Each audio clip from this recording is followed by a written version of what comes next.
Welcome to Talk Dirt to Me, where two farmers shatter myths and take on the top issues facing America's farmers. Here's your hosts, Logan and Bobby Lee. What's up, everybody? Yeah, another good evening.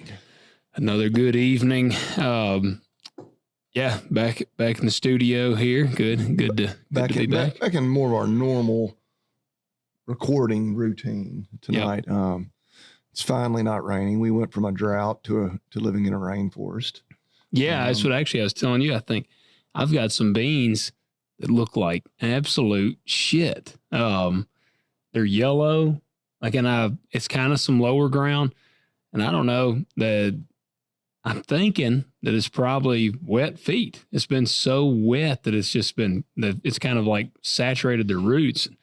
So we've had a little bit of break from it, and I'm kind of hoping that over the next few days that they're going to kind of perk up.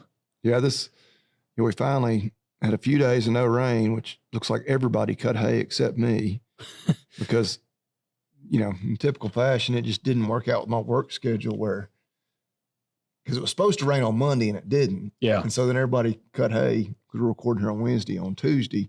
So there can be a lot of hay baled on Thursday and Friday. Well, I got to work Thursday and Friday. And I think there's a chance of rain again on Saturday, which I'm going to be out of town for a ball tournament anyway. So I don't know. If we hadn't had ball tournament this weekend, I'd have probably cut a bunch today. But yeah. That's it. I know, Dad. But then it's supposed to be another. I'm like, well, then I could cut some, like maybe on Sunday when we get home. Well, no, there's like all rain in the forecast for next week. Yeah. If you can believe it this far out. That's where I know Dad had Robert cutting hay. And that was his plan. I think it's going to be to try to bale it mostly to Friday. And I know they cut some yesterday. Did they cut some more today? Yeah. I figured they would. That's where I've got to. That's one of my goals is I've gotten. Got to hire somebody. Well, that would be a good option too. And just be a little more flexible with my schedule around the vet clinic but it's like, we have appointments booked like a month in advance. Mm-hmm. I don't know. I think I may tell my front stuff like just leave my afternoons open. So you can work a half a day. Well, and like when the weather's not permitting, then I'm like, okay, go ahead and book my afternoon. But it'd have been real nice to have had it flexibility to have potentially got some hay up because I don't know when I'm gonna get it cut now. So anyway, you're gonna be getting rank. Anyway, I'll quit bitching. Well, like I said, I got about it's about 120 acres of beans. Yeah, they look sorry as hell. I'm gonna throw a little bit of foliar stuff to them. Hope it helps. But like I said, I'm mainly just hoping that we get kind of a little bit of break from this rain, just long enough where the roots can kind of catch their breath, and maybe it'll help them out. Yeah. I don't know. I ain't gonna panic yet. I will say, I've got some of the baddest corn looking I've ever had. Like I put up a little video the other day. I got corn, and then that was actually out here at my house. I had some corn that was like 88 inches tall, and I was talking about used to the old saying was knee high by the 4th of July. Yeah, and it's way above my head now. And man, I got another field out in Shelby County. That corn, it's probably 9 foot tall. Yeah, it is massive. And so I don't know. I'm curious to see what's going to happen. I'm curious to see what the year is going to be like. But before we get too deep into this one, we need you guys to do us a few favors. First, we need you to hit that like button, hit subscribe. Comment below. Let us know what you think of the episode. Comment on YouTube. Comment on Spotify. We check them all out. We actually have, we had quite a few on Spotify. Always enjoy the Spotify one. Which we had some on YouTube, people commenting, liking the top threes. Man, and TV shows, that was another one. Like, right, I've had people like, I can't believe you didn't list this one and that one. I'm like, man, you're right. Like those are all good ones. But Home Improvement was one. Matt, he commented, and was like, man, Home Improvement's one. I'm like, that's a damn good one. Yeah, I watched it. We got here. Somebody said Seinfeld, Hogan's Heroes, Married with Children. I like Married with Children. Honestly, never could get into Seinfeld. I actually tried. I just couldn't get into Seinfeld. I enjoy it, and like every now and then, like you see the pop culture references, where you see the old, like just segments of it, like on social media. Yeah. But yeah, it was when it was actually on TV, it was not aimed at a 10-year-old kid, like I was. Yeah. And so, I think it's great, but it just didn't hit for me. No. Actually in the 90s or whenever it was officially, was actively running. We got a good one here. They said, Leave It to Beaver, Beverly Hillbillies, and I Love Lucy. That's three solid ones. Yeah. And those very much hit that classic. They do. And that's kind of where I tend to fall on those. But Home Improvement, I was like, man, that is a solid 90s one there. Tim the Tool Man. Tim the Tool Man. This was a cool comment we got on Spotify. This comes from Paul. Paul said, hey, guys, I'm going to throw you for a loop here. I live on Long Island, work as a cop in New York City. This defies all logic people may have, but this is by far my favorite podcast. You guys work your ass off, and we all depend on you. Keep up the great work. You're the backbone, and keep the great content coming. I was like, man, that's a badass comment. Paul, man, keep your head on a swivel. Being a cop in New York City is probably, I feel like that's probably a pretty active place to be a police officer. Yeah, I'm sure I've never been to New York City. I know it's a big place. I loved it. I love New York City. I was actually, I was like looking at something on Facebook or something the other day. People were like suggestions for places to take kids for summer vacation. Someone was like, New York City. And I was like, you know what? You need to go. Yeah, you would enjoy it. I'm not opposed to that. You like history. That's what I liked about it. And I mean, it's just cool, man. Well, and I've never been to a communist country. Yeah. So, I mean, go experience. Actually, see, when I went, it was still very much free land. I haven't been in 10 years or 11 years. You'll experience the communism. Yes. Yeah. See how that's working out. But no, Paul, we do appreciate what you do. Appreciate the support, man. That's awesome to hear. This one kind of tickled me. So Sheltfa commented on an episode from like 2 years ago. And it was on the election episode, 2024. And they just said, so what do you think about the Joel Salatin claim now? And that was all they said. And I responded and I said, this episode is almost 2 years old. So you'll have to reference the claim you're referring to. What was it? They never responded. Yeah. So I'm like, I got a feeling, I mean, if you're not, then I'm sure they're probably kind of being an asshat about something. Somebody else did something on one like that on YouTube. And I was like, I'm not sure what you're trying to say. And like, I wasn't trying to be, I was like, but I was kind of getting the same vibe. I was like, I think you're being an asshole, but I'm not positive. Being a hater or whatever. But I was like, I really don't know what you're, it said something. Anyway, they were like, I don't know. It's not that cool of a story when I can't remember the comment. Well, and I'm just going to tell you guys, I'm sure Bobby Lee may be the same way, but for me, if it's over, like if the episode is 2 episodes or longer ago, I almost have no memory of it. Like my brain, they have been doing podcasts for so long. I even do one with my church and all that. Like at some point, I think my brain has reached a point where it's like, after I do the episode and get out of it, it's like we're erasing that out of the tank. I don't have, if someone asks me like, man, 27 episodes ago, you did this so-and-so topic. I'm like, I have no idea what you're talking about. So if you're going to do that, guys, you got to reference it. And I'm not about to go back and listen to that whole episode again, just to try to understand the reference. So, did you find it? Yeah. Is this on YouTube? Yeah. Here's the comment. It was on episode 239. So 2 episodes ago. Yeah. I live around a dozen ranches and they are flat out lying. I have even had a few I know tell me to my face that they are not going to sell their beef till they get the cost they want. They are robbing Americans and don't care who pays the price so long as their $1 million ranches get bigger. Who is they? That was exactly. I said, I'm a little confused. Who is they? Then I said, is that a they, them? I said, the ranches, ? But I don't think DLR Gaming 8026. I don't think they were an English major. Okay. First of all. Yeah.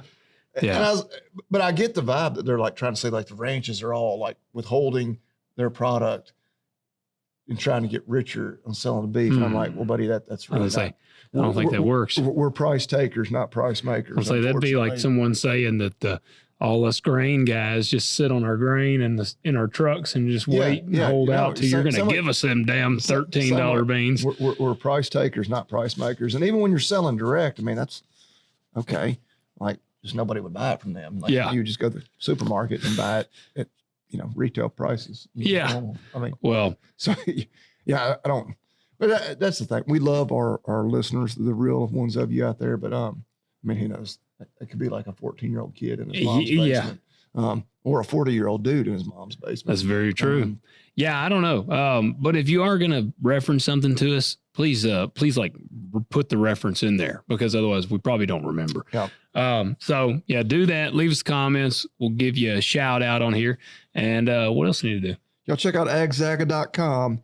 The discount code is TalkDirt20. Doesn't matter what you buy.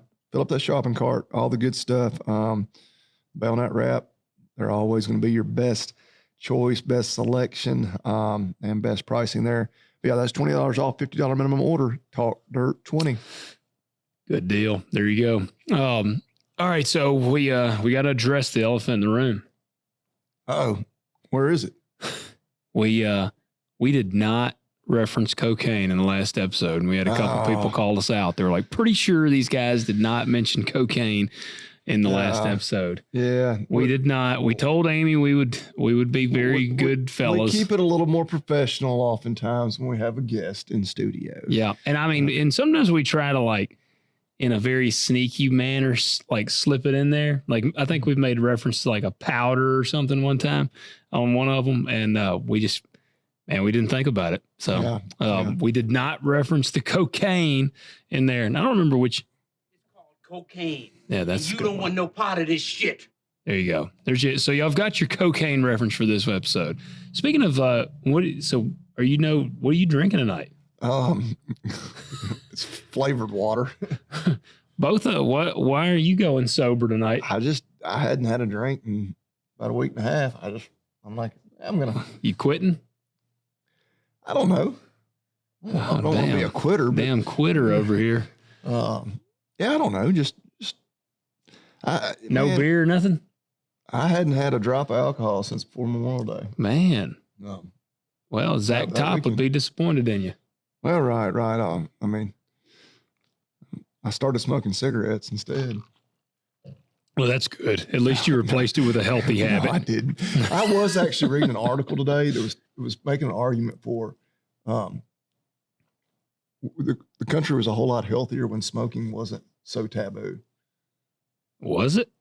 Well, just talking about how, like, everybody's like, we've never been more obese. Everybody's, well, yeah. And the people that aren't obese is because they're taking GLP-1s. Yeah. And well, doesn't smoking curb your appetite? Cancer. Well, and I've heard people talk about how, like, our mental health is not good these days, which I think this is a big problem. Yeah, I think that definitely is. Our cell phones and social media and everything. But smoking was such a social thing too. Like, I'm gonna go outside and have a cigarette. Does anybody socialize anymore? Well, right. No, just they stare at their phone. And so it was kind of, and it was making a pretty bad, because smoking is one of those things that, it's cool. Well, no, but they made it so taboo. Like the war on tobacco was extremely successful. Oh yeah. Like, cause I remember, like, it almost got to the point, I don't know where it kind of reached its peak, like, maybe in the last 10, 15 years, where, like, if you saw somebody smoking, like, oh man, you're like, you sick fuck. like it was very, like, you look down on them. Yeah.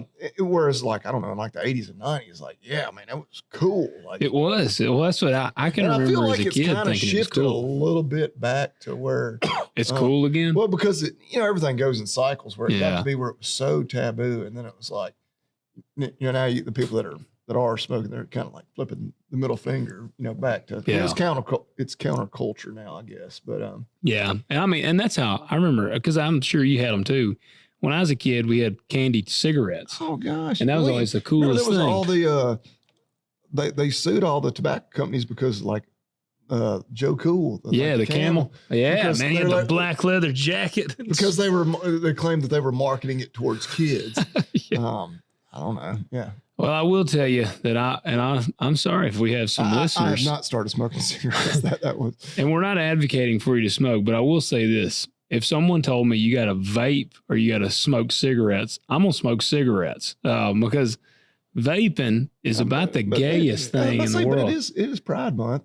Yeah, it would fit in good for this month because I'm going to tell you, vaping's gay. It's gay as hell. And I think that if you're going to do that, just smoke a cigarette. Well, it's kind of like, why eat a veggie burger? Yeah. Like, why do you want to pretend like you're eating meat? All right, I'm gonna attack a thing you use. I probably don't. Did you quit using your pouches? Yeah. When did you quit those? All the same time. I was Dang, you used to eat them things like candy. But today was one of the first days, and again, it's been about a week and a half, and I was just like, man, I just craving one. Well, and I don't even know that I'm like it's a nicotine thing. It's just like I just want, and of course I don't do sugar, so I don't want like just a piece of candy in my mouth. Yeah. So I don't know. Maybe I need to get some of those. Maybe you need to start smoking. Well, or get some of the pouches that are like nicotine free. Then I'm like, what's the point? Yeah. Well, yeah. It is Pride Month. Yeah. So. Well, and that was the thing for me. That's what I was watching. I was like, because I knew you were going to bust me. I was like, I just need to put something in my mouth. well, that's where, for me, because I went with those, I did the Rogue pouches for a little while. Yeah. And I was like, man, that's nice. A nicotine pouch. It's a nicotine pouch, wintergreen. And it was pretty stout. It kind of burned your lip. But then I just found myself every time I would go back to chew. I was like, man, it's just something about chewing tobacco. And so, man, I don't know. I'm a hater on the vape, which I just actually am a hater on the vape because you're basically, look, again, I'm not advocating for cigarettes because it is very bad for your health. There's no doubt about it. Unless Marlboro wants to sponsor us. Yeah, if they want to send us a stack of cash, then by all means. I'll chain smoke for an hour and a half. We'll start smoking on the show. But at the same time, it just, man, the vape, I'm like, man, you're basically inhaling, not only are you inhaling smoke, you're inhaling vapor into your lungs. I'm like I've heard of some crazy stuff. Have you heard of, what is that, popcorn lung they say everybody gets from that? Oh, hell, I don't know. It like trashes your lungs, which I'm like, just chew. I think I've mentioned on here, I got a buddy of mine. Now, he smokes and vapes. And I'm like, man, one day, this is back when I still had some pouches. And I said, man, you got to quit that shit. I said, you're killing yourself. I said, do some pouches or something. I said, this is at least better than smoking. I said, or start chewing or dipping. I said, man, at least you ain't inhaling smoke. And he was like, well, let me try one of them pouches. So I gave him a pouch. He's like, man, I like that. And so then I saw him again shortly thereafter. And that dude, in the time frame we were there, he had a pouch in, he smoked a cigarette, and then he hit his vape pen. And I'm like, my God, like you weren't supposed to add to the mix. Like the whole point is to take some stuff away. So yeah, don't do that. But I don't know, man. Now I'm drinking water myself, but that's just because I got a headache. But I have not. I can't say that I've had. I don't know. I've cut back to I drink maybe two drinks a night, usually one night on here and then one on like a Friday or Saturday night. Okay. But I'm a whiskey man. You mean just 2 drinks a week? Yes. Yeah. What did I say? A night? Yeah. Yeah. No, I ain't. Hey, there for one time I was having about a drink a night and then I was like, I got to slow this down. Slow that down. About a 32-ounce drink of whiskey or something, just a little glass. Yeah. No, there is a lot going on. I guess we're actually going to make them wait. I got a really fun top 3 for us tonight. Okay, good. But you're going to have to wait a little bit, guys. We actually had a listener suggest this one. Okay. And it is, I think it could be really fun to hear. But some of the stuff that's going on, there is more on this, the fertilizer antitrust investigation. Have you been seeing some of that? No, of course I was aware of it. I guess Deputy Secretary Vaden is kind of spearheading that for the USDA, isn't he? He's been after it. And then Andrew Ferguson, he announced at a North Texas farm in front of producers from over 18 states. It's the first formal federal probe with subpoena power into fertilizer pricing. And that, from my understanding, they were saying, like, of all of the costs that farmers are undertaking, the most out of whack of all is actually the fertilizer cost. And I would agree, because, you know, I'm this time of year, I've done side dress my corn and I'm having stuff spread here and there. Like, man, it's like every week I open up a new bill, and I mean, I'm buying the fertilizer, but it's just like, God bless, man. You look at them fertilizer bills, it's just like one after another. You're like, good Lord, fertilizer is expensive as hell. Yeah. It's like the dang, that black guy that's like bitching about the rent prices. You seen that? No. He's got the big mustache. He goes, the rent is too damn high. And he's like hollering. And I'm like, that is fertilizer prices. Yeah. They're too damn high. So it says here, USDA data, fertilizer, yeah, what I was just saying, is the single largest increase in farm production costs since 2020. So in 6 years, fertilizer is the biggest jump. Prices jump. All right. Okay. This was I tried to have a little outline here. And I was having this conversation with a guy the other day. The Iran shit kicked off. And I can remember this specifically. I've talked about this, especially with the diesel. When the Iran war kicked off, the Friday before the war kicked off, I went and I bought diesel, and I bought diesel for like, I think it was $2.98 a gallon for my pickup. And I remember thinking, man, that is the first time I have bought under $3 diesel in I don't know how long. And I had just met with some guys getting some pricing on some fertilizer. That week, following week, we bombed the shit out of Iran. Within like 2 or 3 days, I got a phone call. You know, diesel had already jumped up. It jumped to like $4.25 in just a few days. And then the fertilizer prices, I got a call and they were like, man, it's already jumped $100 a ton for this specific fertilizer I was looking at. And I was talking to somebody and I said, you know, the thing that's crazy to me about this is the fertilizer and the fuel that jumped in price like that, it was already bought in here. Yeah. It wasn't that that price changed immediately. It wasn't like the price stayed there and then when they had to buy the next load, the price jumped up. The price immediately jumped up. I'm like, that doesn't make sense.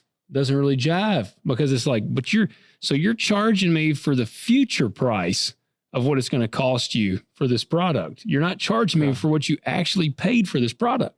Yeah. Am I explaining? Does that make sense? No. I know it. And I don't know, like, right. Just me trying to, right. Cause I agree with you, but like just trying to look at it, like justify it.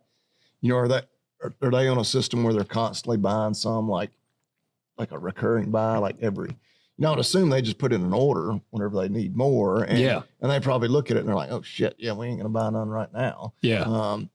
And I don't know, you know, you would like to think some of those companies probably had enough foresight to say like, all right, Trump's getting bored. He might, you know, Israel is pulling all their strings right now. There's a decent chance that we could get sucked into a deal over there, and it might. So let's just go ahead and pre-buy a shitload. Yeah. And then of course you do that, and then it, you know, nothing ever happens, and maybe you overpay. But yeah, you know, it's speculative. But I don't know. I don't know either. But it just seems. But yeah, in that situation, then they could have. Which I guess that's how that they then make money off their correct speculation, is that, you know, that they took a gamble and then that's how it pays off for them. I don't know. But yeah, you're right. You know, just, you know, I just think it's like in my business, you know, products, which we are more service than product, but, you know, for the products we do sell, like when the price goes up and we have to order more, yeah, we then have to pass that cost along. But yeah, you know, our suppliers are pretty good about, you know, it's a little more controlled, saying like, hey, we're gonna have a price increase, you know, for the second quarter. Yeah, and of course that's, you know, that's a sales technique for them too. It's gonna need you to buy like gonna need you to buy a lot right now. The price is about to jump, and you're like, well, you know, if I was about to buy something, right? But then I don't raise the price on my already clients. already on stock too. Right. Until like, it may be 2 quarters from now. Until it actually costs you more money. Right. Yeah. Whenever I actually had to put in an order and it cost me more, okay, now I have to raise my prices. Yeah. But, I don't like that, like, future price is going to affect you now, because then it's like, okay, let's say that you had a company and they buy a huge bulk supply of fertilizer, and they're a fertilizer company, and the Iran stuff kicks off and they're like, oh, and they skyjack the fertilizer prices. Well, let's say they had bought what they thought would be enough fertilizer for the year, and it actually was. And so then let's say by the end of the year, they still are in that stock that they bought early on, and the Iran conflict is done, and now the prices have come back down on everything else.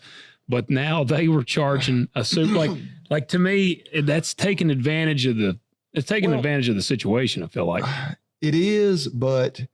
And I understand they're like, well, it's competition of the markets, but I'm like... Right, and it's a global market. And all right, let's say, we have a few big retailers around here. One of them had the foresight to buy way ahead. The others didn't, so they're having to sell their fertilizer at way higher, yeah.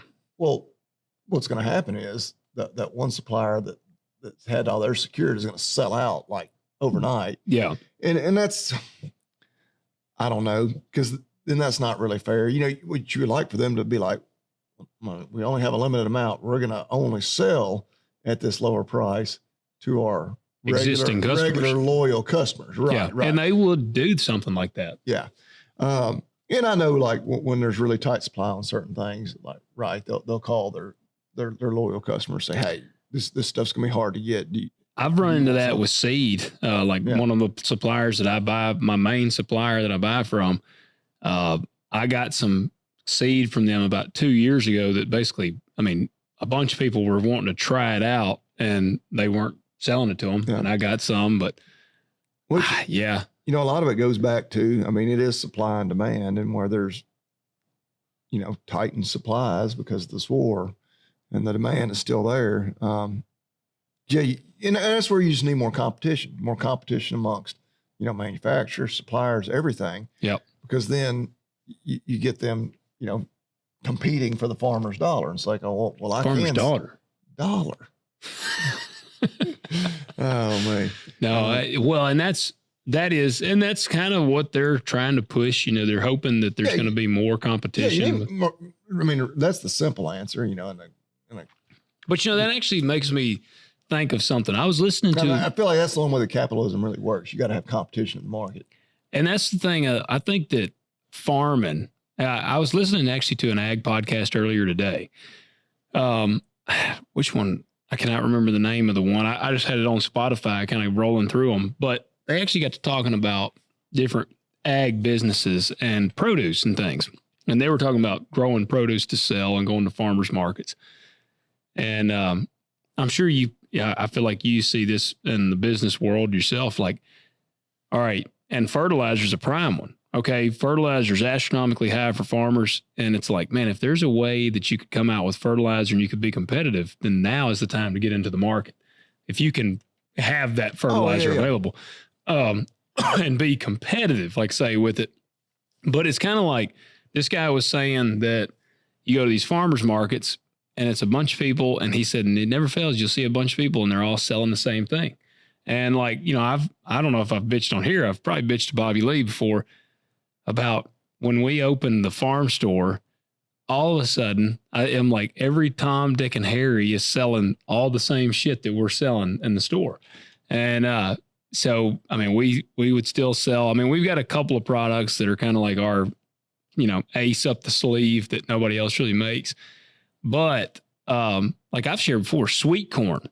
Man, when I was younger, I'd grow sweet corn. I've been growing sweet corn, selling it forever around here. Used to, it was like a frenzy. And I remember I'd have people, they'd buy 600 ears of sweet corn from me in a year. And now you can still sell sweet corn pretty good. But like you hop on Facebook and it's like, it'll be like 12 people in town selling sweet corn. It's like, gosh, dang it, man.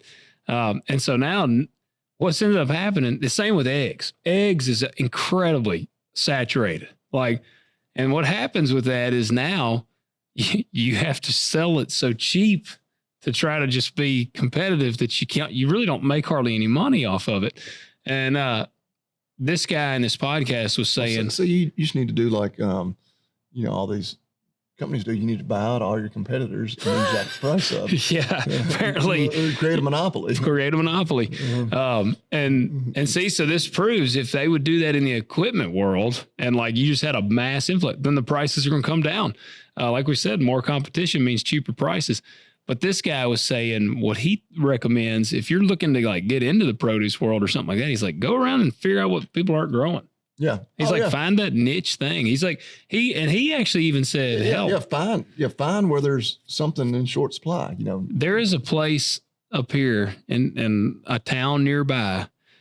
It's a small town area. I'm trying to keep this as vague as possible. There's at least four hair salons all right beside each other, all right there. And when the last one opened up, my wife and I were talking about it. And she told me, she said, there's a new hair salon opening up here. And I was like, really? And she goes, yeah. And I said, man, that's crazy. That's like, I feel like that'd be the equivalent of me like walking down the street and passing a sandwich shop and being like, oh, there's a sandwich shop. And then I walk a little further and I'm like, oh, there's another sandwich shop. And then I walk a little further and it's like, oh, there's another one. And then I'm like, you know what this town needs? It needs another damn sandwich shop. Well, shit. And I'll name two of them that annoy the hell out of me because, I mean, growth in storage units and fucking car washes. Gosh, yeah, that's all we get.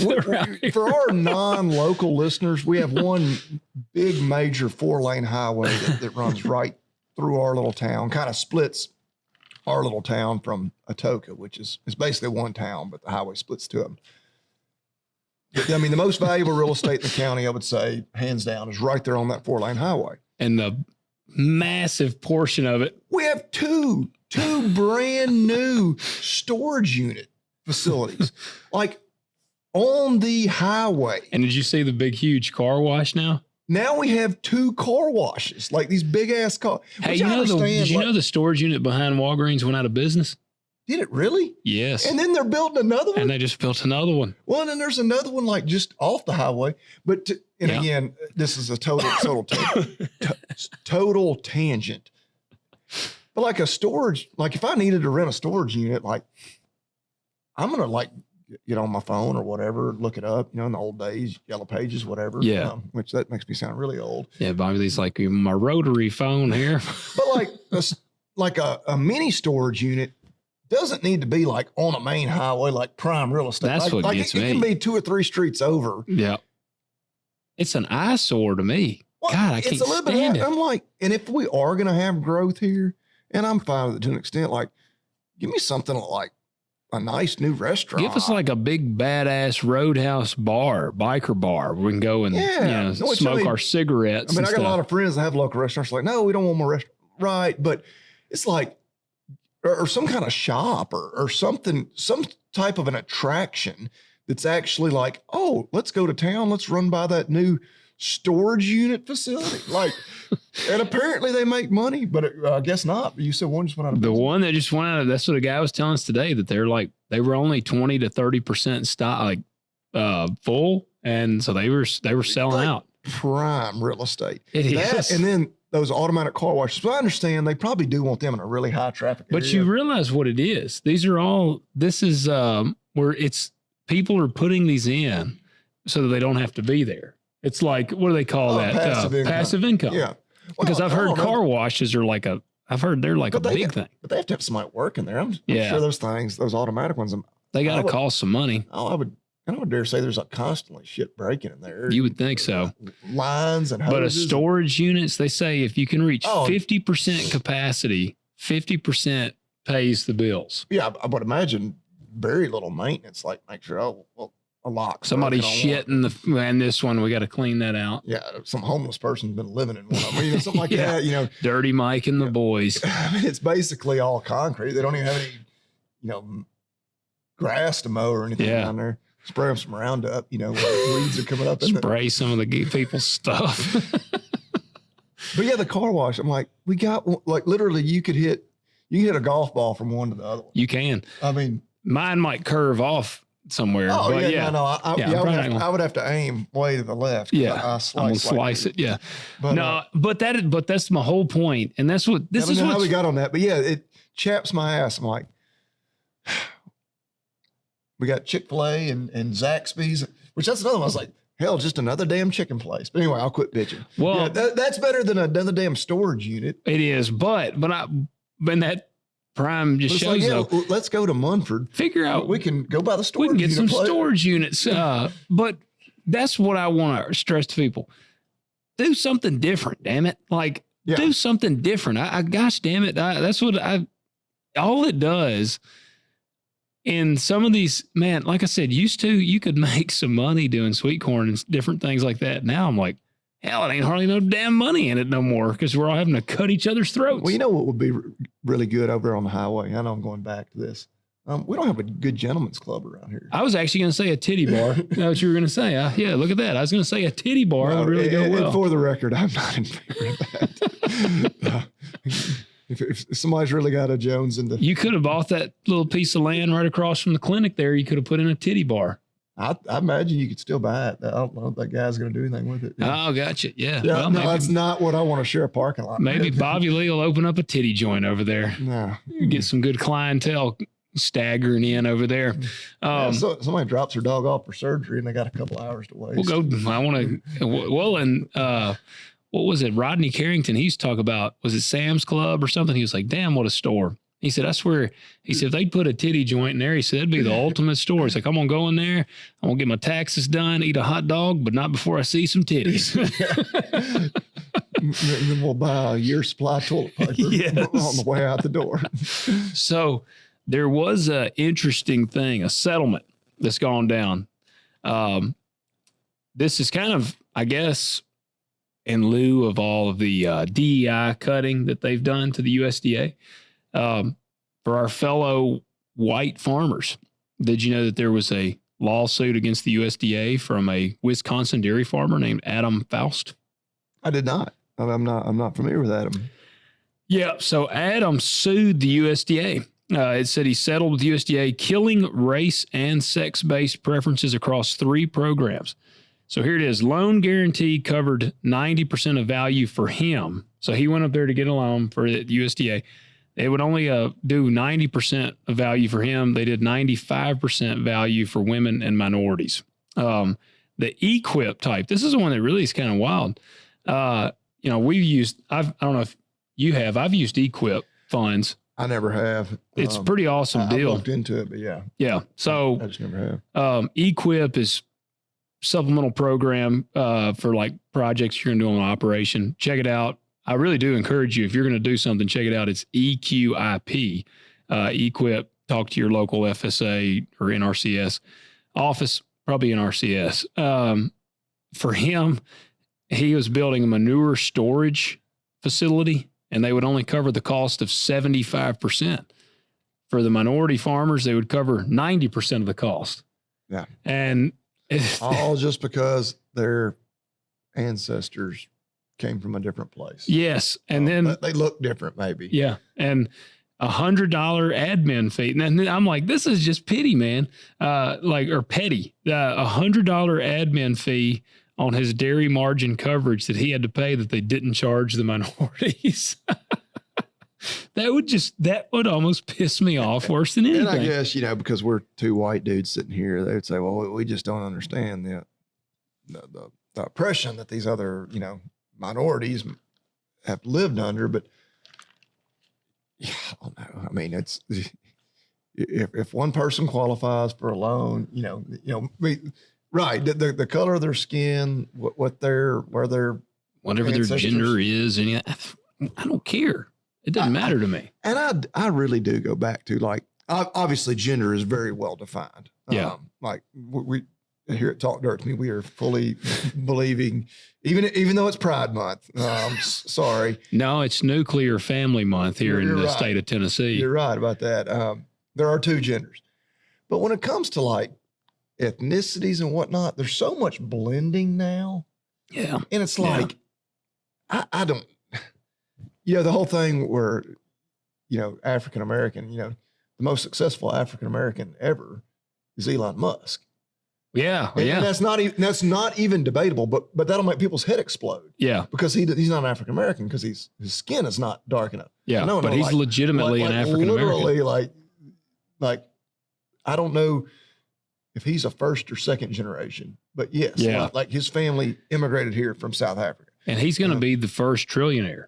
But like the whole so I mean, is he a minority? Well, no, his skin's not the right color. But I mean, but then Key and Peele do a good skit on like at what point are you black enough? Yeah. You know, if you're just talking about black, which I know there's other minorities. Yep. But and I get into it. Well, like Obama, like he got credit for being the first black president. Well, and I'm like, well, he's only half black. I mean, his mom's white. I mean, right. So if I don't know, Tim Scott, Republican from South Carolina, which hell, the black people won't even claim him because he's a Republican. But I mean, and I don't know his ancestry, but just look at him.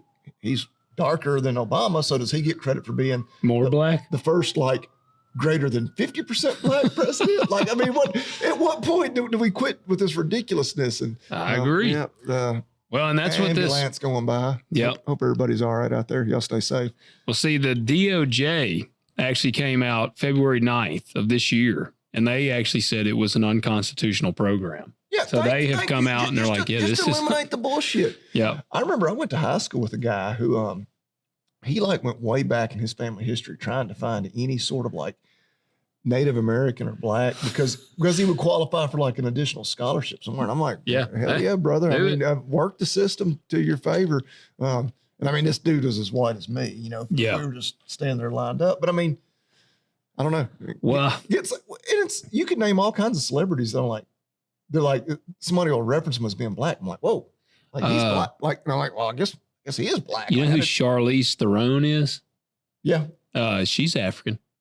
But from South Africa? I guess I just know I've heard them be like, someone was like, who is a beautiful African woman in Hollywood? And I was like, who is that? And they were like, Charlize Theron. I was like, oh yeah, she really is. I remember when James Franklin, who's now the head coach at Virginia Tech, when he was at Vanderbilt, they were like, this is a historical day. It's the first time two black head coaches have met to coach a game. And I guess they were probably playing Mississippi State and Sylvester Croom or somebody. And that was the moment I realized he was black. I was like, oh. What's he look like? Does he look like a James white Franklin's, guy? I mean. I don't know what he looks like. I honest to God, just thought he was just a darker skin white dude. Again, it's he kind of looks like an Italian guy or something. Yeah, wow. I was like, he's black? He ain't black. Man, he ain't black. No, that was a big deal. I remember my brother. He does. He looks like, some of the Italians were real dark skinned. Yeah, that's what he looks like. He looks like Italian. He'd be like Tony Sanfrantino or something. Why does it even matter? It shouldn't matter. Yeah. He's a good football coach. Is that guy's black? That's what they say. Yeah, that picture of him, he looks whiter than me. Yeah, he does in that picture.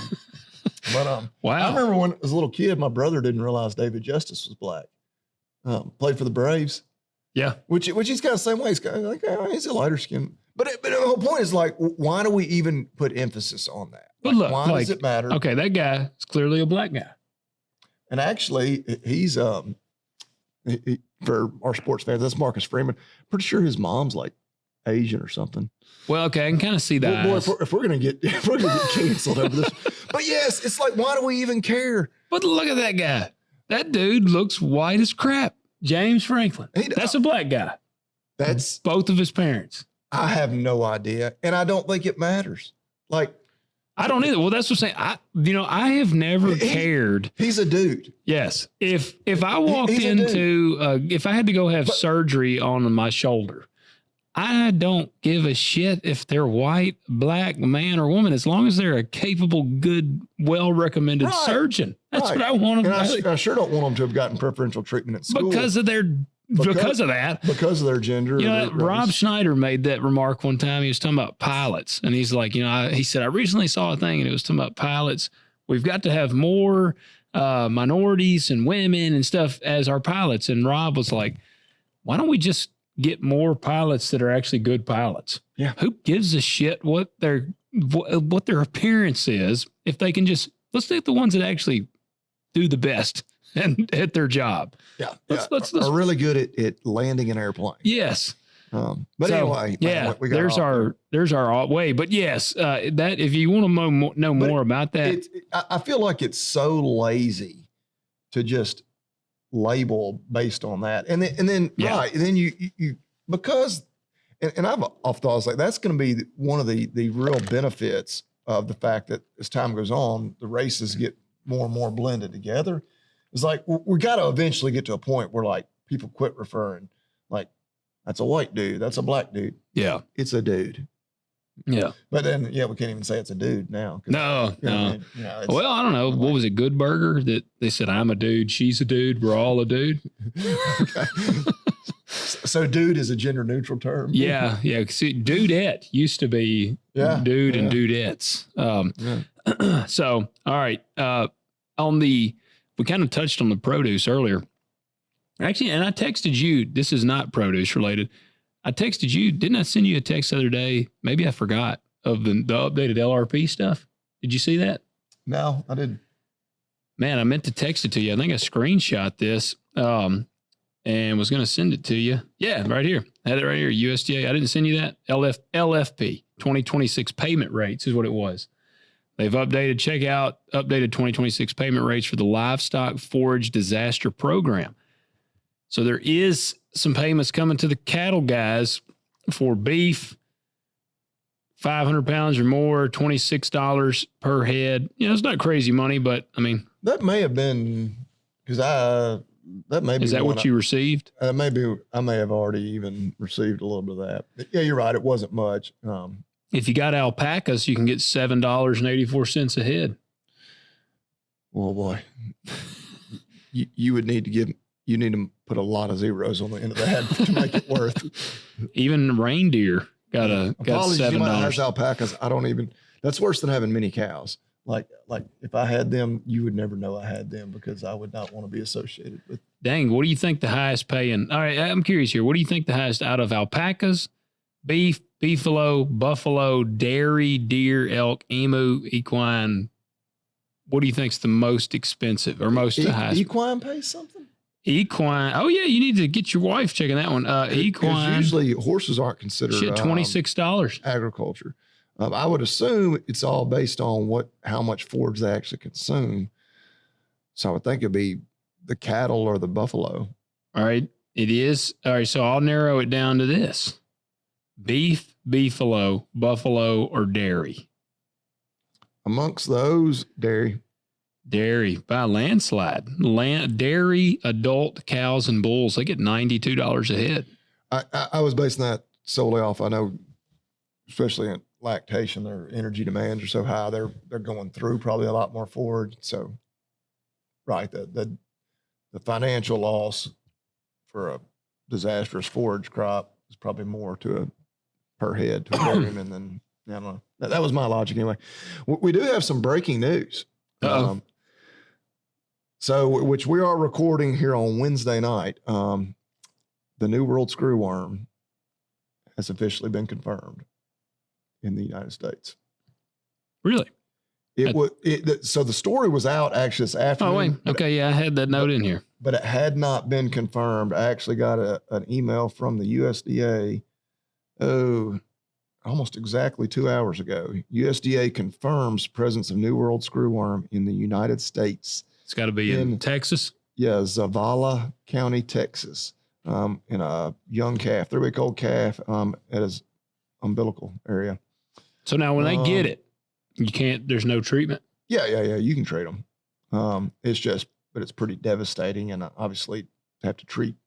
And it can enter through like any little tiny wound. Obviously, a newborn calf, the umbilicus, but like any sort of little scratch, just like a regular fly would lay eggs, but but the screwworm actually eats living tissue, and so it eats them alive.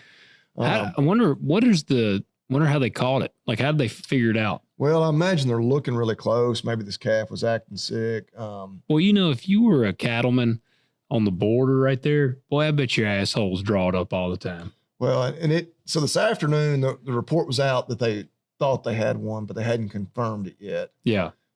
And they sent the sample to Iowa State, I believe, is where that the big USDA lab is.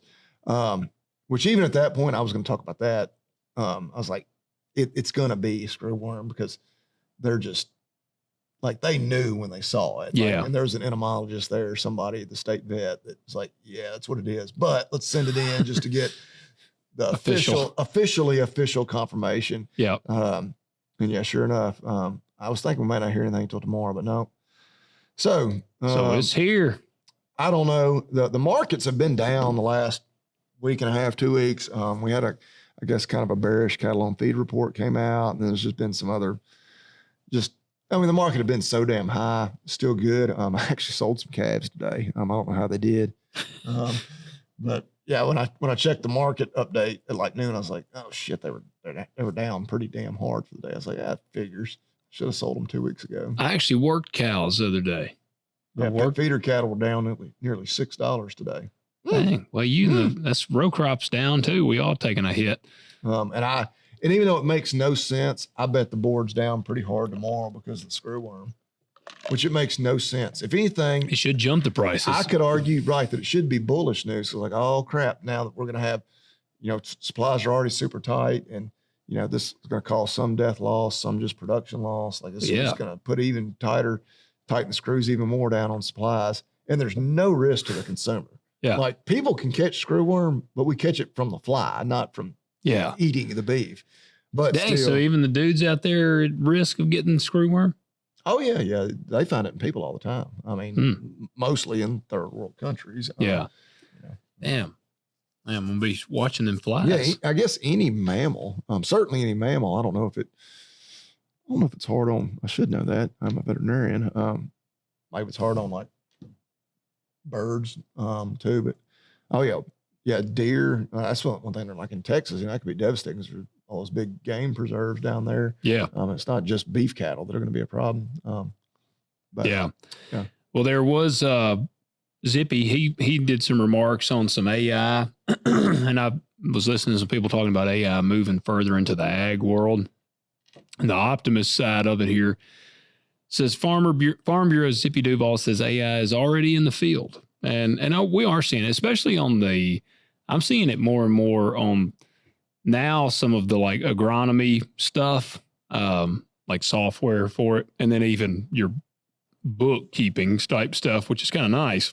But this here says Florida researchers are using AI to tell weeds from tomato plants in real time. Sprayer only hits where needed, which is cutting herbicide use 70% and lowering cost. So the precision ag equals more with less, and it answers the chemical worry crowd without bending the knee, which is a pretty interesting thing. Like if that could be that accurate.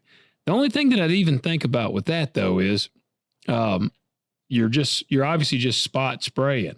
So it's like, how often are you going to have to spray? Because I mean, and I guess if you can spot spray it in time and get the canopy over, you can control it pretty well. But it is interesting. It's interesting to see. And I've seen like videos kind of where they have the laser, that like zaps the weeds and stuff.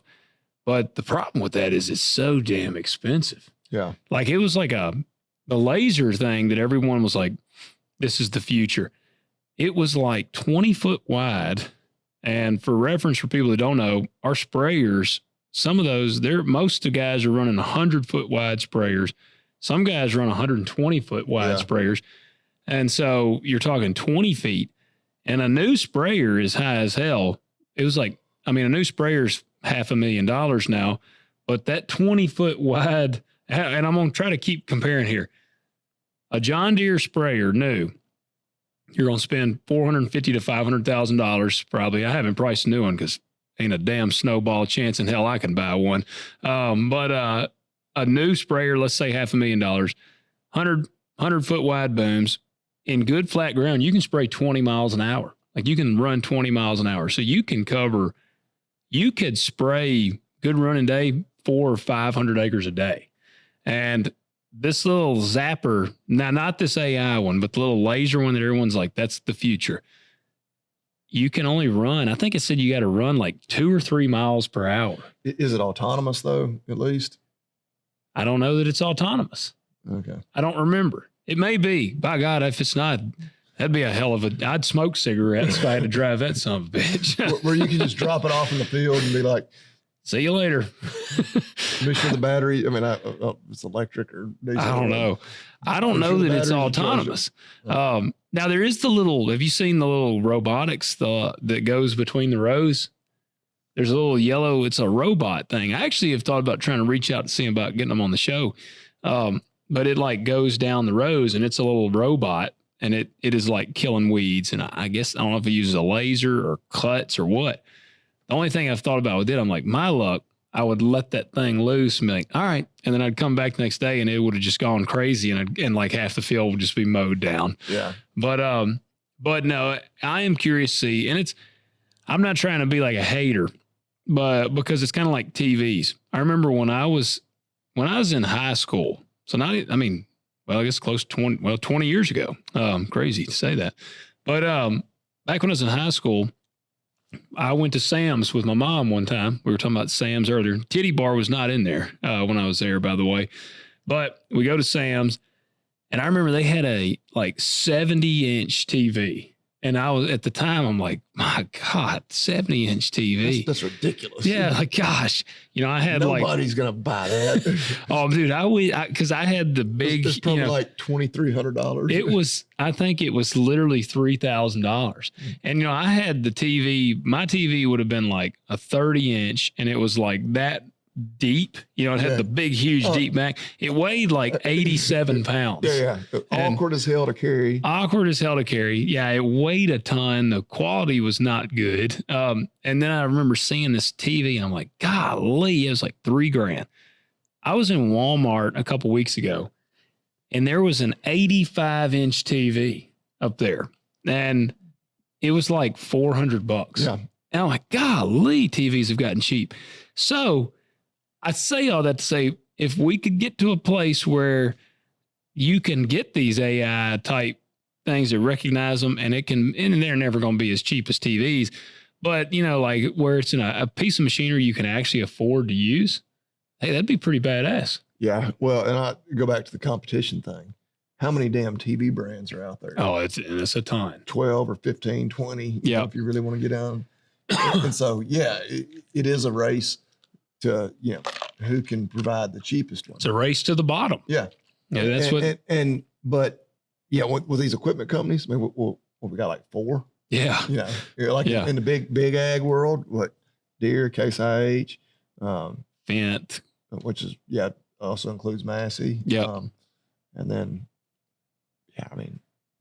it's like, it's basically 4 companies that own it all. Yeah. And you do have Case New Holland's all the same.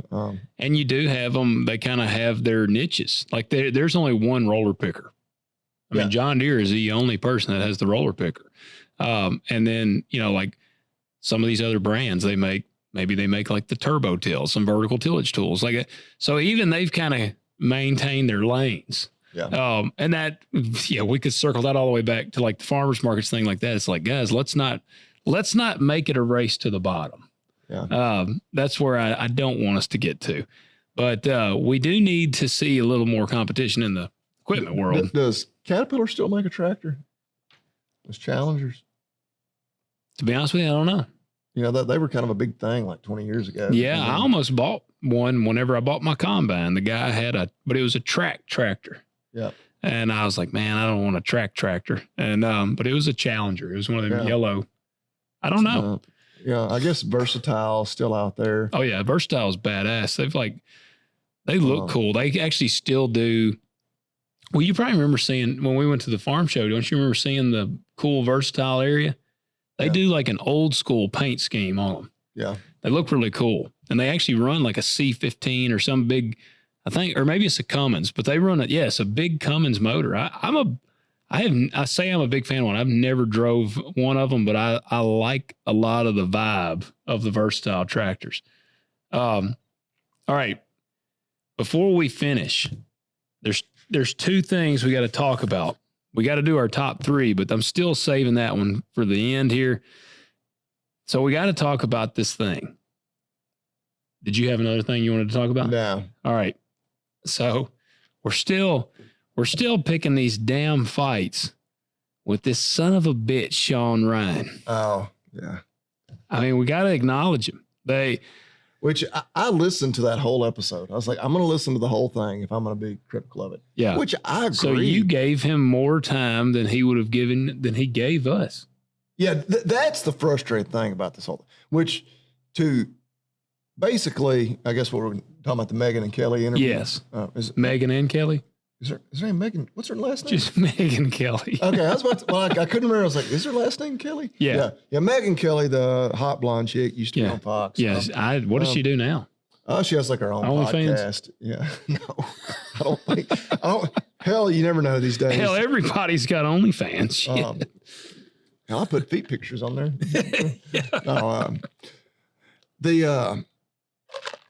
So what caught our attention? Of course, because they do like everybody, and like we do too. They put little short segments up on YouTube Shorts and Instagram Reels and TikToks and whatever. Yeah. And it was her. They were talking about actually who's going to be the next person kicked out of Trump's cabinet, because they went on, and I agree with a lot of them, like how Trump's gotten pretty damn. I mean, shit, he's a loose cannon. Yeah. Well, that's all Shawn talks about these days. Yeah. Right. And they were kind of right. It was kind of depressing because they were like, man, they were hammering on that and how AI was like literally going to take over the world. And Shawn said he has AIDS. But Megan said, did he talk about that? Huh? That Shawn has AIDS. He does? Yeah. Oh, damn. Is that like a news revelation?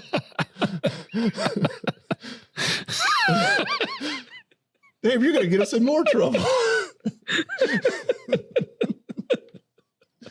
thought you were serious. Like, I had no idea who Shawn Ryan was until, like when he did the interview with, I guess maybe it was Hunter Biden. Oh, yeah. Because that caught a bunch of people's attention. I was like, oh, this is pretty cool. But anyway. No, to my knowledge, he probably doesn't have AIDS. I don't know. He was apparently like living in somewhere like Nicaragua doing drugs. Well, and him and Megan Kelly talked about, that was one thing it took me like 4 days to listen to it. It's a 3.5 hour interview. Yeah, his are long. Him and his wife do like that MDMA or MDNA. The hallucinogenic stuff. Yeah. I think it may actually be like ecstasy, basically. Yeah, probably. But they like go do it like in this like clinic where it's like. Oh, I thought you were saying like a rave. I was going to be like, maybe he does have AIDS. Well, right. No, for the record, we're not saying. But anyway. That'd be breaking news. They were talking about who was going to get out next. They were like, it's probably going to be RFK Jr. I don't agree with that. I saw that. Right, though. but whatever. Yeah. And Megan said, basically, she's talking about, that Trump's totally dismantling MAHA because glyphosate is a nationally important fertilizer. Yeah. And I was like, you sent it to me. Apparently it made me even madder than it made you because I went off. And I was working on that truck and I had grease on my hands, but I was like letting stuff play. And as soon as it played, so I sent it to you and was like, listen to this shit. I was like, this is the shit. But she was talking about, the whole MAHA, like anti-glyphosate movement, and then the protections that they're trying to put in place, which I have mixed feelings on. I'm not even sure that I necessarily disagree with her and Shawn. That was not my point. My point was that you had two talking heads that are very influential trying to talk about an important subject. They don't know. Maybe necessarily telling us how to do our job, but you kind of feel that. Yeah. And referring to glyphosate as fertilizer. And so Bobby Lee did a video and it did really well on social media.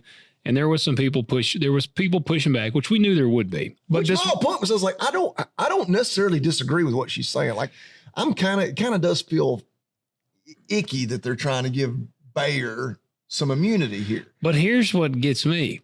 But you can't be talking about it if you're that damn ignorant. And that was my thing. And it's like, and look, I've made mistakes saying a word. Like I'm liable to say like, oh, glyphosate, a fertilizer, but I would immediately be like, oh shit, no, sorry. I thought about that too. Like, you and I'll do that. Like, yeah. Well, and I'll correct you, you'll correct me, whatever. Like, yeah. But like, he does not correct her. Then they produce it they chop it up into a shorts video and they're thinking, this is so great. We're going to, like, even if it was just her slipping up, they should have corrected themselves. Because I would argue they did more damage to the argument against it by being that damn dumb, because then everybody's, now there's going to be like me and be like, well, fuck, I can't take anything she says seriously. Yeah. I was done with that as soon as I saw it. I was like, it may have been just a total slip up, but it got past him too. Yeah. And then their editing crew, whenever they were chopping it all, like, come on, you gotta, like, no. Because I was going to give them more benefit of the doubt there. And I was like, the more I thought about it, I was like, no. Now, And if you're going to be that vocal, then you need to at least have an idea what you're talking about. And here's my issue. And I think I've shared this on here before. And I have so much damn fatigue over the whole glyphosate. I do too. I'm so tired of hearing about it. There's so much shit. We were like, I heard people say, like, I'm just ready for them to be rid of it. I was like, you know what? I'm kind of there too, because, not chemicals altogether, because like they were saying, like, it's not that effective, anymore compared to how it used to be. We've got a lot of other options. But yeah, it's like, but they're not going to stop there. Like, they want to take it all away. And that's been my big thing. Especially when they realize glyphosate is probably a lot safer than some of the other things. Well, and some guy did comment on your thing and was like, we just shouldn't be spraying no chemical shit all over our food. And I'm like, and there you go. There's the thing. Well, that's the then guy. I go back to, we're really not spraying it on our food. And I told a woman that I had one, because I commented on Shawn's video and I was like, my God, they just called glyphosate a fertilizer, and like had something on there. And I had this woman comment back to me, and I didn't put in my comment that I was a farmer, but I like rebuked what they said. And this woman commented to me and she was like, no, I've researched this. It's actually much worse than it sounds. They do not use this to kill weeds. They actually spray this on our food to kill the crops so they can harvest it sooner. And I commented back. There are sometimes, and that's true. And I commented back, and I just said, because she made it out like, she said it's not used as a weed killer. And I commented back and I said, I am a full-time row crop farmer, and that is not true. I said, and I told her, I said, there are times when you terminate soybeans or terminate soybeans to harvest them. I said, there is a wait period before you can legally go back in there and harvest them. I said, and sometimes wheat is terminated in order to go in and for it to dry down. But I said, there is also a wait period before that.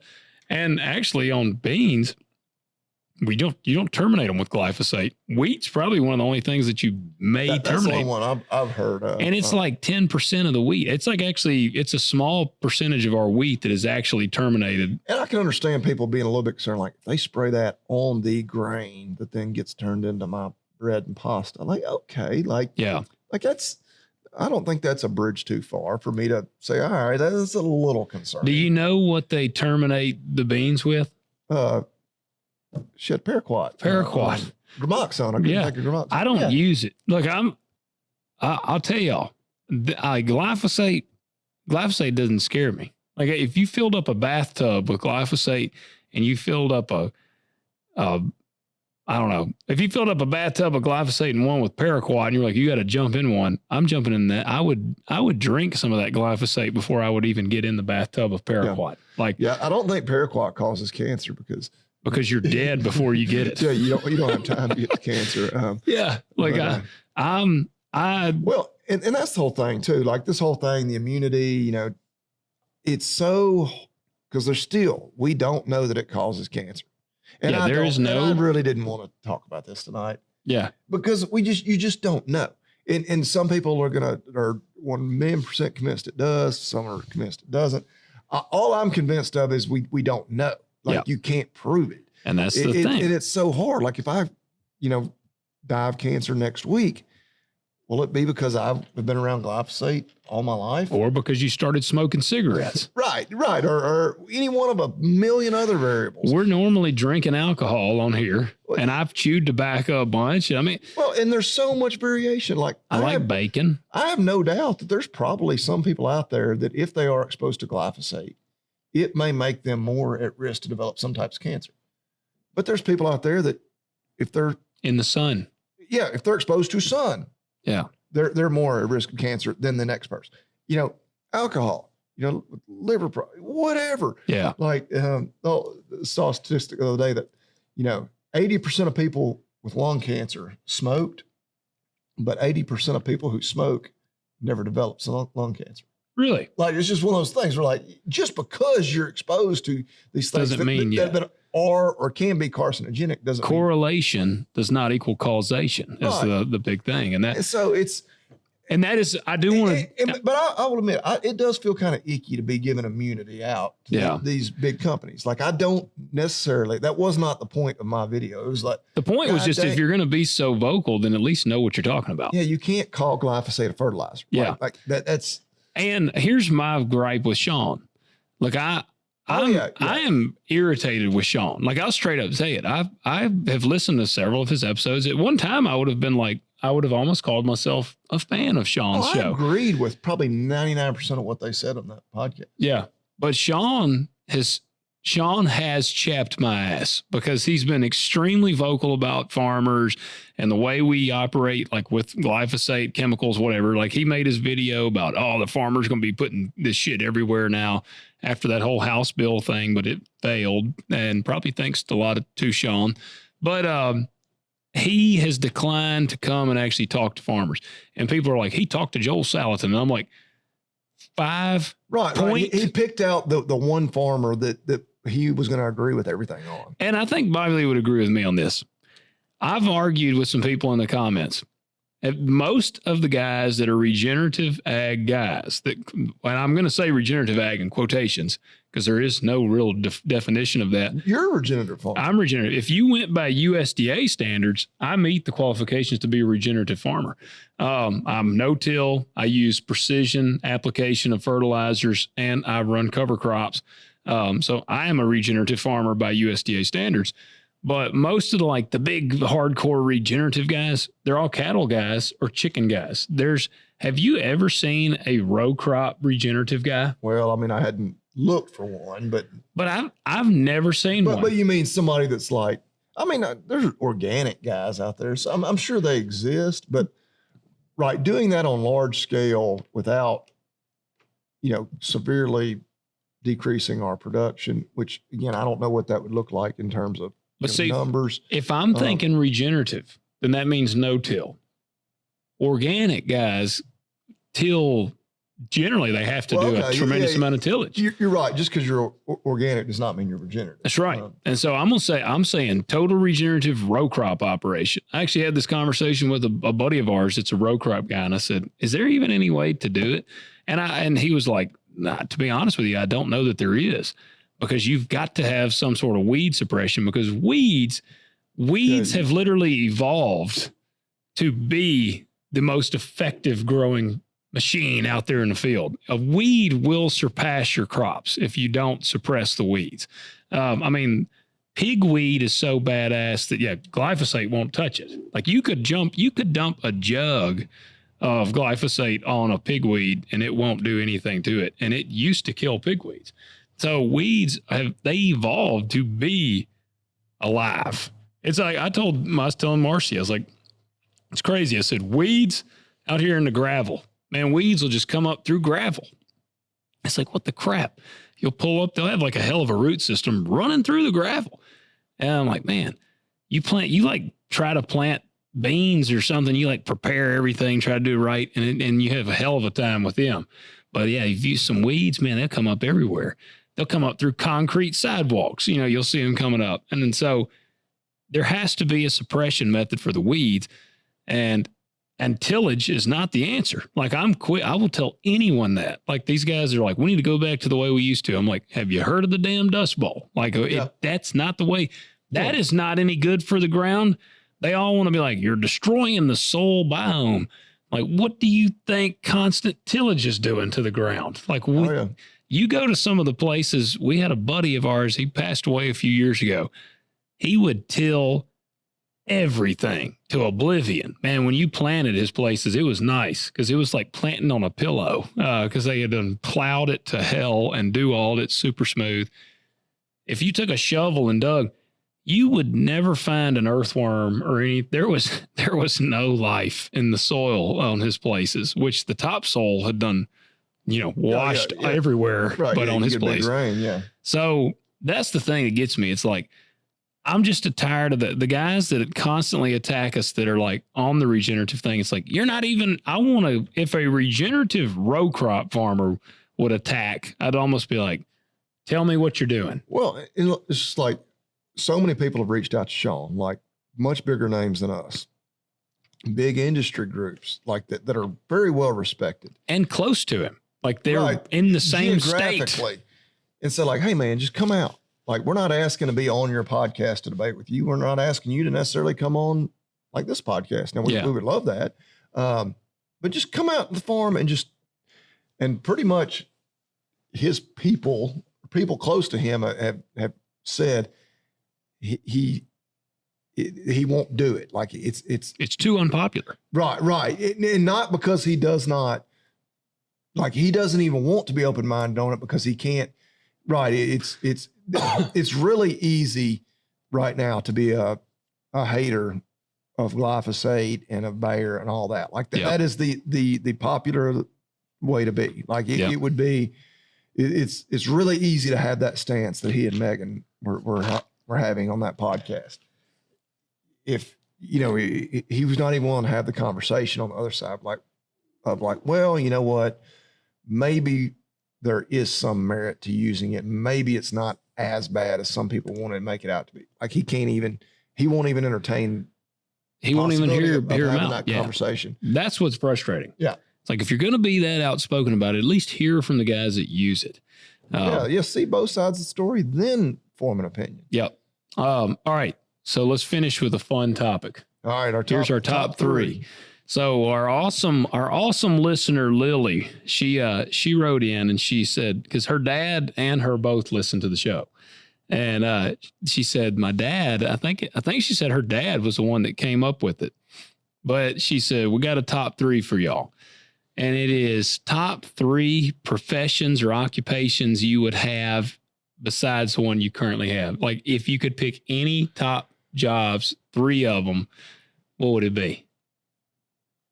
I mean, it's like any of them, if you were like, man, I've always wanted to be an astronaut, like then it could happen. Oh, but you can't be a veterinarian. Okay. I'll be a farmer. That's your number one.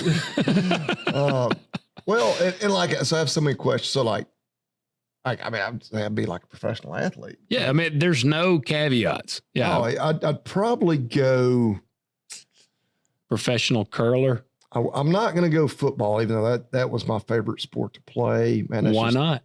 It's too hard on your body. You don't want CTE. You don't want to kill your family. Well, I'm going to be 43 here in a couple of weeks. Yeah, you'd already be like having a drop leg and have nightmares. Which, of course, again, I'm probably reading way too deep. When you say professional baseball player, the vast majority of professional baseball players you've never heard of. They play minor league ball. Gosh damn it, Bobby. It's not that damn deep.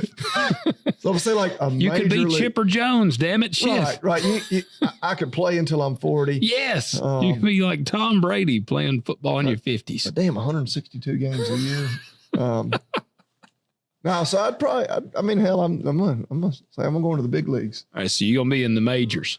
Who are you gonna play for? Yankees?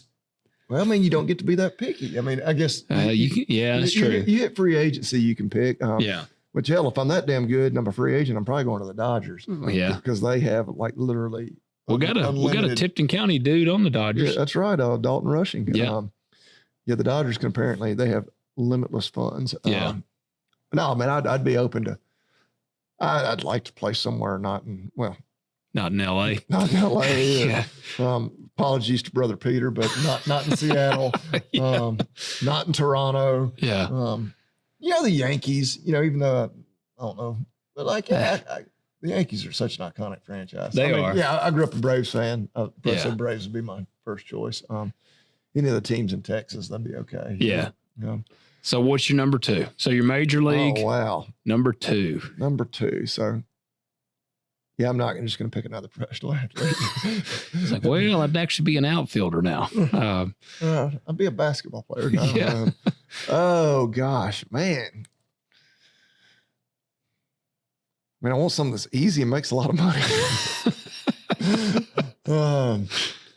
suck it then farm Yes. and lose it all. Yes. Wow.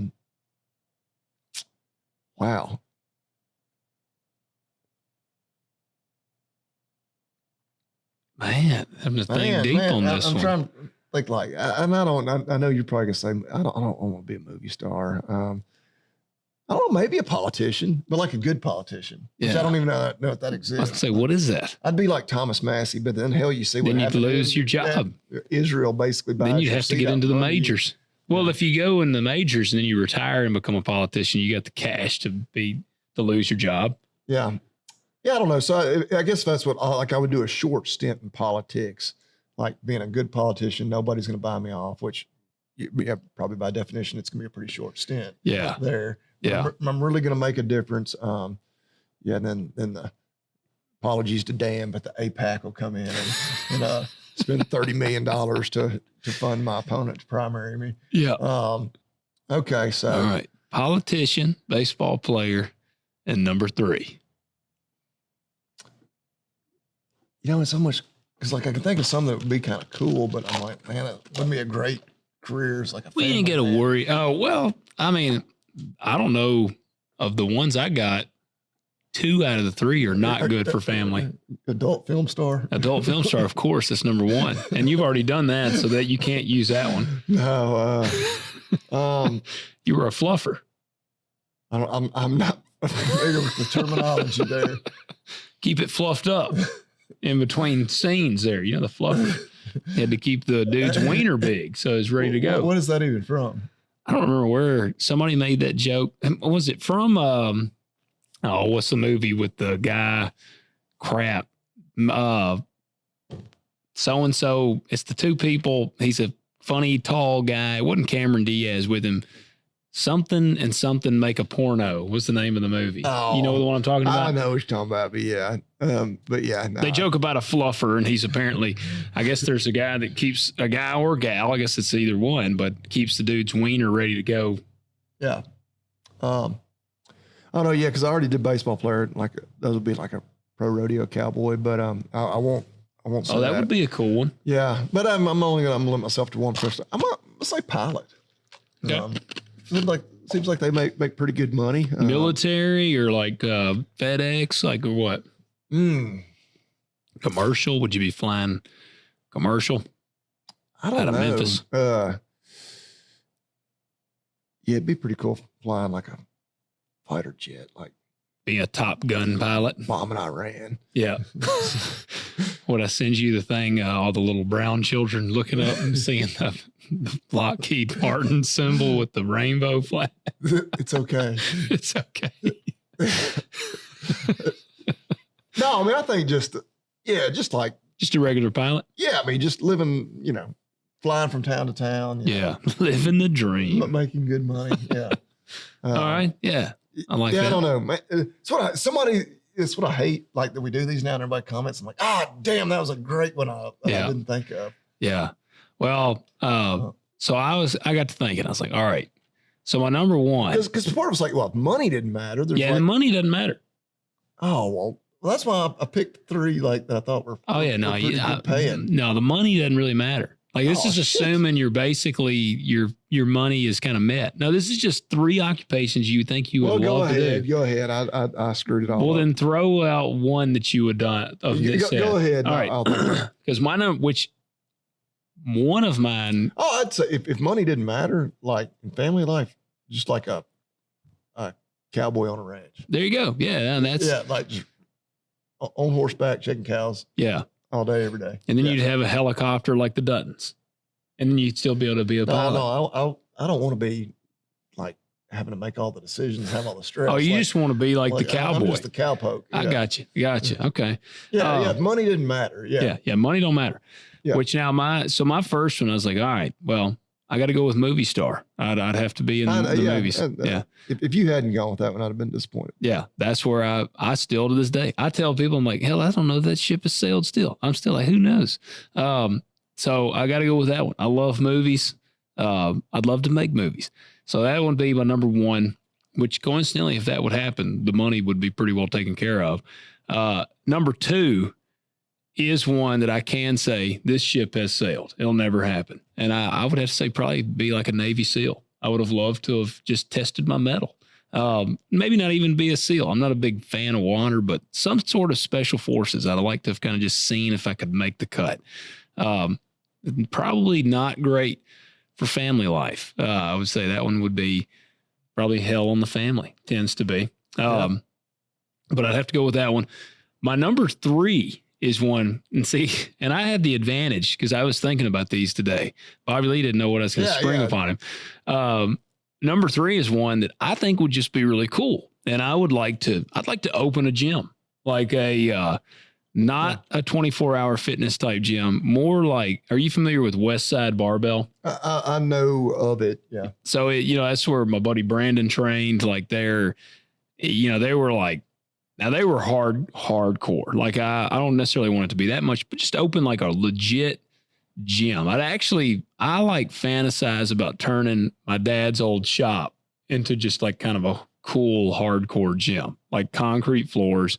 Guys might smoke cigarettes while they squat, that kind of thing. But no, I'm like, man, opening a gym would be cool. That's something to think about. Yeah. Since you took like the money does not matter. Yeah, it doesn't matter.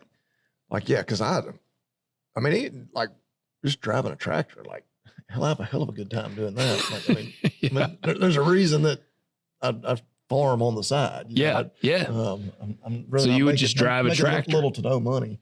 So would you be a row crop guy? I don't know, just driving in general. Maybe. So you just driver. Not work. You just drive a tractor everywhere. Well, I wouldn't use it for my transportation. But just operating. Even just even on a. Oh, you said all over the road trucking. There is a part of that would be kind of cool. Yeah, just getting to see stuff. Yeah, that's what and it's rewarding. You're part of the backbone of America when you're doing that. Same way, like being a ranch hand, out somewhere in the mountains. Yeah, I like the mountains. But a real one, I want a brand. I don't want a brand. Yeah, doing all the cool shit. Yeah. But, you're not making any money. You're just the hired man. Well, and even on it doesn't matter. Yeah. It doesn't matter. And even on the over the road trucking, I would like to do that, but I would want to do it in the 80s or 70s. Back whenever it was not all the Swift trucks on the road. It would be there would be some group, people owned fleets of trucks. It wouldn't be you and a bunch of foreign dudes. It wouldn't be me and a bunch of dudes with turbans at the truck stops. It'd be instead I'd have my Smokey and the Bandit. I'd have my dude running ahead because it's man, we got to race the clock. Yeah. I'm going to do I just did some crystal meth. I'm going to run for 22 hours straight. On the professional athlete, another one, which I don't think still wouldn't be near as cool as being a team sport, like golf. Yeah. Just because you can do it forever. And very wealthy. You wouldn't have to worry about the money on that one. Yeah. Look at John Daly. Yeah. As long as you don't do like Tiger Woods and try to train with Navy SEALs. And then blow your body to pieces and then get multiple DUIs. Yeah. Have your wife beat the shit out of you. Golf club at your head. Yeah. Yeah. But yeah, I don't know. It'd be really cool. You see him doing the fist bump as he's, chipping in to, win the Masters or whatever. Yeah. There's something way cooler about a team sport, winning the World Series and celebrating. But yeah, I don't know. Yeah, I was definitely going for the money. See, and I even think it'd be cool to open Old Smoky Bar. There's part of me that thinks it'd be kind of cool to have a roadhouse bar. Part of me, but my lifestyle is so I'm much more. I'm early to bed because I've thought about that. Even, and I'm not ever going to do it, but open up a restaurant, man, unless you're a place that is only open for breakfast and lunch. Even if you close at 10 o'clock, Lord, by the time then we would need to go into business together because I could handle the nightly routines. Because I'm the night owl. That's why when Marcy and I, when we were coming back from the farm machinery show, Marcy and I were driving back and I told her, I was like, let's open a bar. And she was, and Marcy is usually my compass for if this is a good idea or a bad idea. But I might have proven that in another life, I maybe should be a salesman because after talking about this for a while, she was like, I don't know, that might could work. And I was actually talking about where they built the dumbass storage units on the side of Highway 51. I was like, if you could put a big, like, I know you've seen the badass movie, Roadhouse. They got the, like, you know, the Roadhouse, and but make it like cool looking. You could use, like we got in here, the Tennessee hardwoods on the outside of that thing. Have a big bar, have band, live music, and well, man, I've often cool. said, and again, I don't know that I want to bring in a lot of riffraff to our end of the county. Definitely don't want the gentleman's club. That was a joke. No, yeah, but like we don't have a watering hole on this end of the county. No, like we have a bunch of Mexican places that have bars, like most every Mexican restaurant does. Yeah, but like wife and I'm not going to bash on this place too bad, but we went to lunch today in one of our neighboring towns, and it's like a sports bar. And I was like, man, I wish we had something like this, like just a little closer to home. Yeah. But damn it, they had the damn rap music playing. It's so damn loud. Like, and there's only like 6 tables with people at them. And it was like, it wasn't even like the cool, like 90s, early 2000s. Like the mumble rap of today. I guess it's new age rap. I'd never heard of it, but it wasn't even edited. And I was like, man, nice. I'm sitting here having lunch with my wife. Good thing you didn't have your kids with you. Exactly. They're out for summer. Like, no, because I mean, it was explicit. Yeah. And I was like, you know, I mean, I'm not offended by the F word in a rap song. Lord knows I have a bad mouth, but it's like, come on, like it's like noon on a Wednesday. Like, well, see, my vision for this, and I don't even remember, I had a name. I had even come up with a name, and I had used AI to like create the logo. And Marcia's like, that would actually be a lot of fun. And I was like, man, and it would be like a 90s country bar almost, kind of have that 90s feel to it. And I know you remember Lone Star where you would throw the peanut holes on the floor, kind of have something like that. But like, man, like just a bar and grill. Just a bar and grill. And like after a certain, you have pretty good food. Yeah. But yeah, you're open till, oh man, probably 2:00 in the morning on damn. a Friday, Saturday. You know, like by that time, some guy's gotten stabbed with a broken bottle, but you got like a badass bouncer. He's like broke the guy's arm. So you're totally going for Roadhouse. Yeah, I'm going for Roadhouse. Yeah, I'm gonna have the Patrick Swayze and the Sam Elliott up there at the door, and yeah, their dude's gonna have a knife in his boot, and he's gonna get his leg broken and then thrown out. So like and it's on Munford's side. So the Munford Police Department could probably even like. Yeah, I was about to say, you're probably going to get a call on Friday from the mayor. Be like, Logan, no. Which I'm not big on the city, like telling somebody when they buy some property, you can or can't. But tell me that wouldn't be better than a storage unit. Well, no, that's what when they opened up that second storage unit, I'm like, damn it. I wish like the city, I don't even know how it works, but the planning commission would have been like, I'm sorry. I know y'all bought that property. It's your property and you should be able to do what you want to with it. But this is stupid. No, we're not allowing another damn storage unit to be open on the most prime real estate in our town. Yep. Like, come on. Yep. I'm with you. Dude, we could go all night on that one. So here we go. Let me start off with 2 words. Made in America. Made in America. All right. I got a good one. All right. It's funny. We had a listener write this one in. And then he mentioned it, and then I was like, wait a minute. And I went out in my truck, and I had this in my truck, and I had never paid attention like an idiot. And it's right there on the face of it. Have you ever used Crocodile Cloth? No. Look at these right here on there. Made in USA of domestic and global materials, but made in USA. It is hand cleaners, but they make all kinds of stuff. Like, they're do they make like butt wipes? Well, I think the listener uses these power scrub wipes to wipe his ass because he was like, it's basically like a bidet, but they're like hardcore. Oh, man, I'd be scared to wipe my ass with these things. Well, and they're probably not safe to flush. Oh, you ain't flushing them. It would stop up a toilet. They're huge. But they got like the ridges on there. Like it would shave the hairs off of your ass probably. But I can say they are awesome. I keep them in my truck because like if we've been working on something, you get grease on your hands, dude, it'll clean your hands. Like they're Crocodile Cloth. They are awesome. And I after I realized I had not ever mentioned them, I felt bad. I was like, man, cause see, they even have glass cleaner wipes, like all purpose, outdoor grill, like dude, they got a ton of them. Now he may use these, the originals, These may not have the ridges, but yeah, it does immediately say "do not flush" on there because which I know some guys that work like in the septic world. They're like, even the ones that are flushable, they don't like them. Yeah, because they're still harder on a septic system than just good old Cottonelle or Charmin. Yeah, but I will 100% put the stamp of approval. Crocodile Cloth, they're bad at the bone, and they stay good and moist in there. Like they're legit. So check them out. While you're checking them out, we need you to do a couple of things for us. First, we want you to comment below and let us know what your top 3 occupations would be if money wasn't an object or an issue, and you could basically do whatever you want to do. Also, let us know what you thought of the episode. If you got any topics, questions for us, you can email them to us at talkdirtpodcast.com, contact page, or comment to us on Spotify, YouTube, any of that. Leave us 5-star ratings and send this episode to all your friends. And what else? Check out agzaga.com on the World Wide Web. And fill that shopping cart up. TalkDirt20 is the discount code you will use at checkout. That's $20 off, $50 minimum order, and free shipping, even on the big bulky stuff. Check them out. They are your online ag retailer. Do it. See you guys. You've been listening to Talk Dirt to Me with your hosts, Logan and Bobby Lee. If you enjoyed this episode, we ask that you subscribe and leave a review. We'll catch you next time.